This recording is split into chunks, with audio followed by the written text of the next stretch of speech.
Sige, pwede ka na magsimula. Nakita ko yung ganitong super kalan meron akong ganito matagal nang nakabili ako noon pa, mga 10 years na. Talagang matibay at saka nakakatipid sa siling.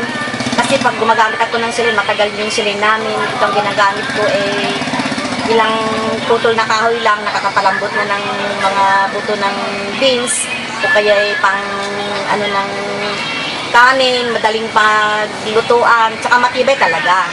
Tsaka ilang taon na nito talaga. Kaya nung nakita ko ito, sabi ko parang yung kalan namin Kaya na ako kasi tagal talaga nito, matibay na talaga. Tsaka ilang taon ang gagamitin mo nito. Tsaka talagang makatipid ka talaga. Lalo na ngayon mahal ang shilling. Kaya kung gusto nyo, ganito ang bilhin ninyo, talagang maganda at matipid na gagamitin sa pangluto. Pwede sa restaurant, saka sa bahay, pwede rin sa mga, kung pwede mong buhatin nyo, isang kang pupunta, magdala ng pag-picnic ka pwede pa, madalhin. Kaya talagang nakakatipid. Kaya subukan ninyo, bumili kayo.